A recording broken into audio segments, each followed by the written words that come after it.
नमस्कार, मैं हूं अंकुर और आप देख रहे हैं सत्यहिंदी.com। सत्य हिंदी की खबरें शुरू करें उससे पहले आपको ये बता दें कि सत्य हिंदी का ऐप आ चुका है। उसको डाउनलोड करने के लिए आपको इस वीडियो के डिस्क्रिप्शन में जाना होगा, वहां से आप ऐप डाउनलोड कर सकते हैं। ऐप को आप गूगल प्ले स्टोर से भी डाउनलोड कर सकते हैं।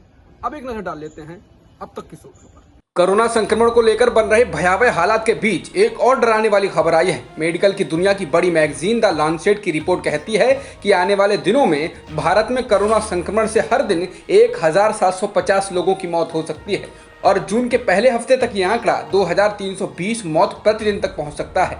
लांसेट की रिपोर्ट का शीर्षक है भारत में कोरोना की दूसरी लहर का प्रबंधन, आपात कदम।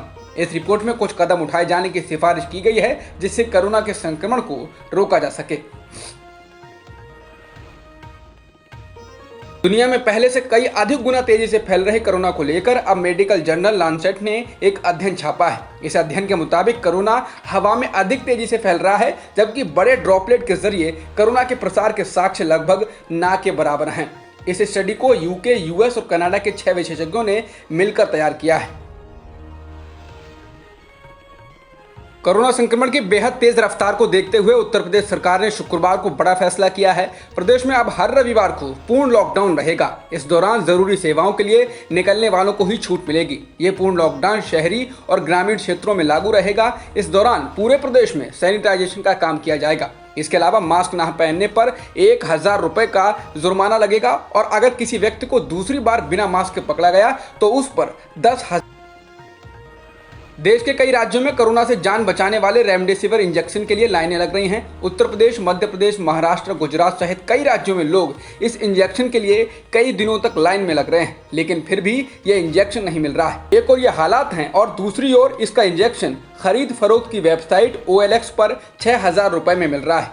इंडिया टुडे ने इस संबंध में खबर प्रकाशित की है। खबर के मुताबिक महाराष्ट्र, गुजरात में कई OLX यूजर्स इस इंजेक्शन को बेच रहे हैं। निश्चित रूप से ये काला बाजारी ही है, क्योंकि इन लोगों को इस इंजेक्शन का स्टॉक आम लोगों तक पहुंचाने के लिए मिला होगा, लेकिन इन्होंने चंद पैसों के लिए इन्हें OLX पर बेच दिया।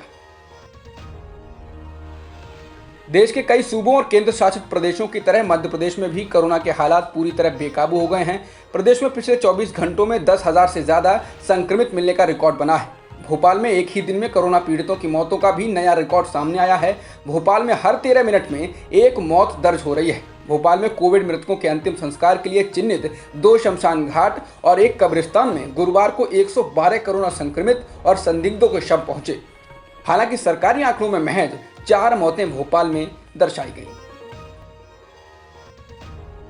चुनावी राज्य पश्चिम बंगाल में कोरोना संक्रमण के बढ़ते मामलों के बीच मुख्यमंत्री ममता बनर्जी ने गुरुवार को चुनाव आयोग से बेहद अहम अपील की है। ममता बनर्जी ने कहा कि बचे हुए चारों चरणों के चुनाव एक ही दिन में कराए जाने चाहिए, क्योंकि राज्य में कोरोना का संक्रमण बढ़ रहा है। हालांकि चुनाव आयोग ने गुरुवार दिन में ही इस तरह की चर्चाओं को खारिज कर दिया था और कहा था कि चुनाव अपने तय कार्यक्रम के हिसाब से ही होंगे।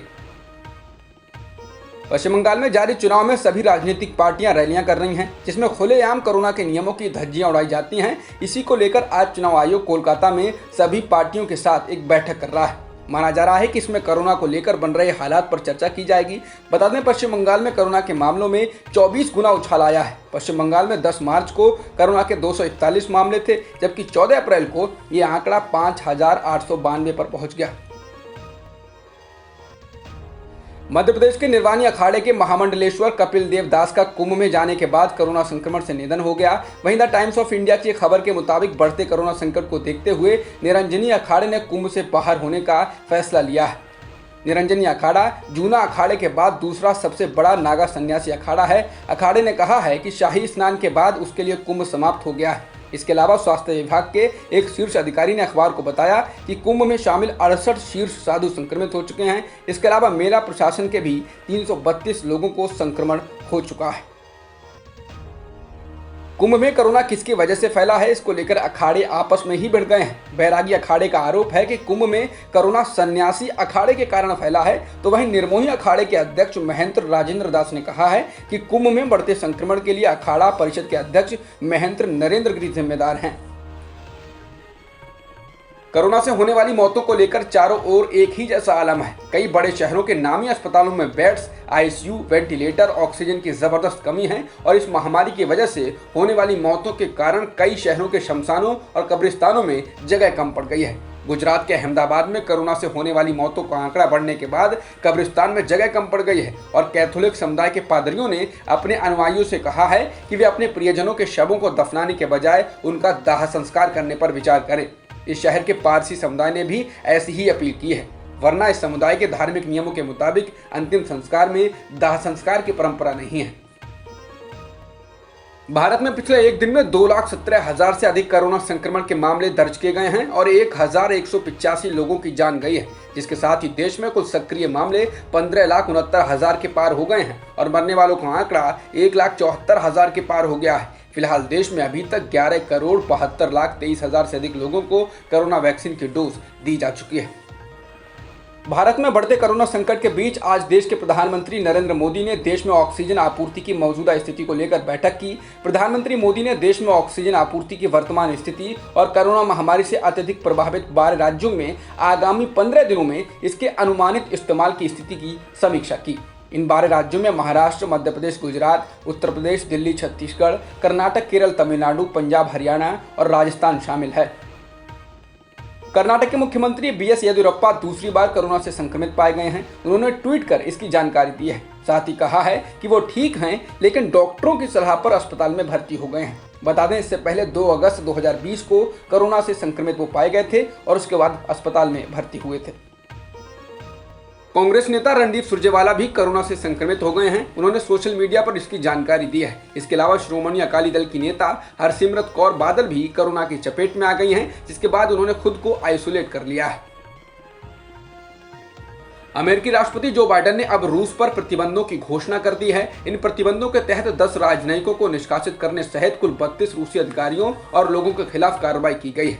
अमेरिका ने रूस पर 2020 के अमेरिकी चुनाव में हस्तक्षेप करने, साइबर हमले और बाकी शत्रुतापूर्ण गतिविधियां करने का आरोप लगाते हुए ये प्रतिबंध लगाए हैं। बता दें, जो बाइडेन के राष्ट्रपति बनते ही उन्होंने रूस को लेकर अपने विचार स्पष्ट कर दिए थे। यही नहीं, उन्होंने रूसी राष्ट्रपति पुतिन को हत्यारा तक कह दिया था और कहा था कि उनको इसकी कीमत चुकानी होगी। अमेरिका द्वारा प्रतिबंधों की घोषणा के बाद रूस ने प्रतिक्रिया में कहा है कि इसका उचित जवाब दिया जाएगा। रूसी विदेश मंत्रालय ने अमेरिका के इस कदम को एक शत्रुतापूर्ण कदम बताया है, जिससे दोनों देशों के बीच संघर्ष बढ़ेगा। इसके अलावा रूसी विदेश मंत्रालय ने अमेरिकी राजदूत को भी तलब किया है। अब तक की खबरों में इतना ही। बाकी खबरों के लिए बने रहिए सत्यहिंदी.com के साथ।